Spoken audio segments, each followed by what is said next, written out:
To pesi biso nyonso mbote na kombo na Yesu.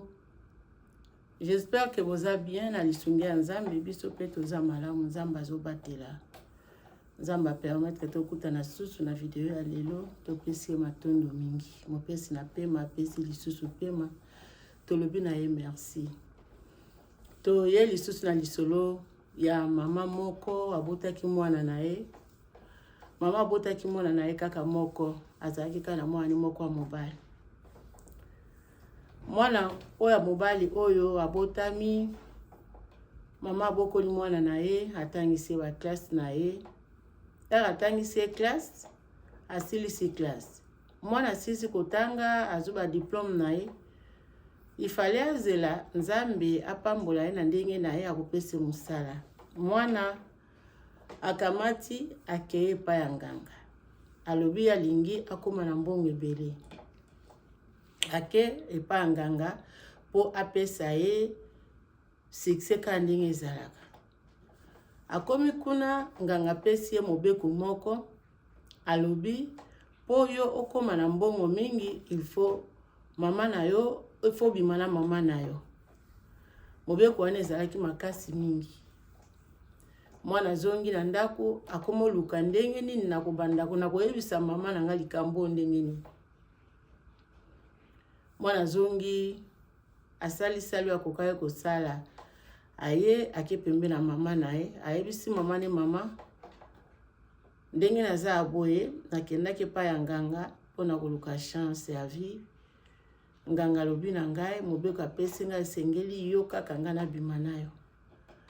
Mama na ye salaki ye mabe makasi. Oko osala eloko boye ndenge nini? Papa na balinga na trisha ete malgré akufa. Bongo siko yo nga na koya kozwa yo na komiso mobali na nga mwana o nga na boti. Esalaki penza mama wana pasi. Esali mama pasi makasi. Mama avandi mwana ese mama soko sali yango te na kokufa. Mama amoni bongo andimaki ba condition o mwana na ya yebisaki ye o nganga pesaki mwana wana. Vome salaki mabe mama pe mwana ngo lokola ba condition nganga pesaki ye kokisamaki angindi pe azwi pe mbongo na ye. Azwi mbongo abali mwasi mwana mwasi wana alingi teke mwana mobali asunga mama na ye. Mama ko otinda koko na ye kende kuna epa noko na bino oyebisa ye toza na nzalelo kwa kolia ezate. Mwasi anoka lobi te mbongo ya noko na yo eza pona nga na ye eza pona bino te. Mbala nyonso ndenge wana do mama wana azwaki chance te pa mama pa bokilo mwasi ya mwana na ye. Alingi te mwasi alingi te ke mama lia mbongo ya mwana na ye. Mokolo moko mama tindisi okoko na ekende pa noko apesa biso mbongo to futa ndako. Mwasa noka lobi azana mbongo te. Ayebisa lobi kende kuna noko na bina zate zonga. Ya lobi te eza problème te nga na zonga nga na zo bima. Ya lobi te mwasa noko yo ko bima na yo ngana tika na nga kozela noko awa na salon eza na ngo problème te. Otenga na ko tika ndako na nga polele te. Yo kaka telema kendi. Ba discuter wana tika nga na zela noko ezanda kwa noko na nga te ezanda kwa noko na ezanda kwa nga. Mwana nga telemi ake na ye. Mwana mwasi akosanaki na ye kaka abimite avandi.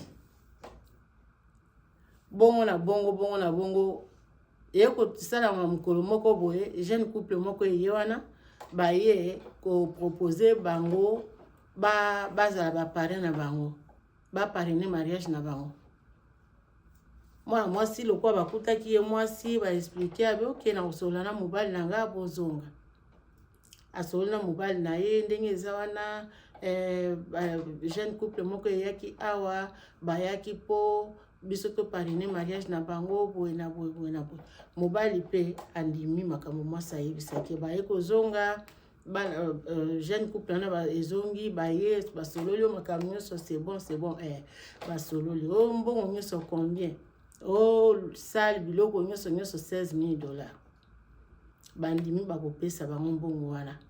Eye kosala make mbongo wana tango ka ba osala date po babalana ye bana ngo oya mobala akufeli ndeko na ye bazwi mbongo wana bakoka basalela mariage bazwi bakundi nango ndeko na ye tokunda nanu ndeko lokola likambo ndeko ekwe liwa elakaka te bazwi mbongo wana bakoka basalela matanga bazwi bakundeli yango ndeko baye kozonga susu bazonga susu bakeyebisa bango mbongo wana bopesaki biso tokundelaki yango moto antuka bayokanaki su te esimbaki su te bandimi kosupporte mariage oyo ezokute $16,000 me mbongo mama azoluka ya lisungi eza moke makasi mwana mwasi alingi te basunga mama mobali na ye mama ayoki kanda abio lokola esali boye ngai nakokende kovanda na ndako ya mwana nga aye pe aye wana mwasa mwana bandi koloba na ye oye akosala nini zonga yo kovanda na biso te zonga kaka zonga abina kozonga te nga lokola naosenga mwana nga lisungi yo ozoboya mwana nga sunga nga na kozonga te bayaki kovanda bavandi esimbi te mama ngo ayoki kanda eleki makasi aye koyebisa mwasi ya mwana na ye tango yo oza koneglige nga tango ozoboya nga lali ya mbongo wana eske oyebaka nini onga nasalaki nini esalamaki mpo mobali nakoma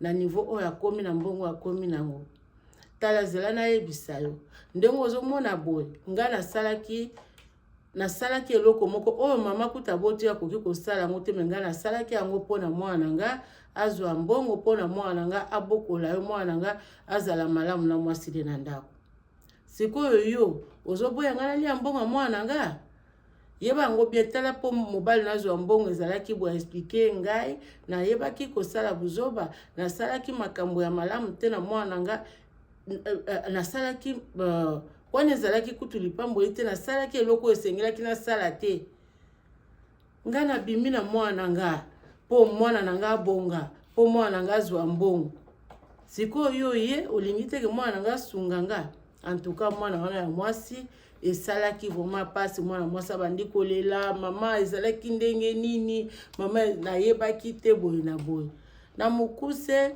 kotala ke mama aboti mwana na ye yo mwasi oye olingi teke mwasi olingi teke mwana wana mobali asunga mama na ye ezosala pasi esala pasi lisolo oyo tozobeta eza penda histoire vrai eza lokuta te tokota na Chantal ya Nzambe TV tokomona film wana titre nango Fils Unique tokomona makambo oyo nauti kobetela bino bokomona yango lisolo eza botala bokende film wana bokomona makambo wana bana basi ba biloko ebele tozosala ezosala pasi yo poza mama yo po boti mwana no ya mobali soki lelo likambo oyo yo ozosala na mama bokilo na olobi basaleli yango ekozala ndenge nini eske ekosepelisa yo lokola mama oyo aboti mwana na ye anyokwami na mwana na ye ekosepelisa yo te bamama tomeka koluka ndenge nini toyeba makambo nini tozosala oyo ezosepelisa baboti na biso okosala yango te oyo olingi basala yo te kosala yango moninga te bamasolo tozobeta bato mosusu bamama chante ya masolo ozoloba wana eza fake eyemona neti kaka yo ozokosa na yo yango eza likambo esalama te bamasolo tozosolola awa eza mpenza histoire vrai eza teke moto azokosa eza ya solo totala na Chantal ya Nzambe TV tokomona titre ya film wana ezali Fils Unique bokomona makambo elekanaki topesi biso nyonso mbote na kombo na Yesu mbote bipai nyonso tozwami susi eza kaka moko ya kosabone kokomante kolike kopartage ba video na biso po baninga mosusu po bayebaki lisolo yango te bakoka pe koyeba yango po esunga biso bao mosusu bao bayebaki te esunga. Merci bozala malamu tokomi mbala ya sima soki Yesu azongi te. Bye bye.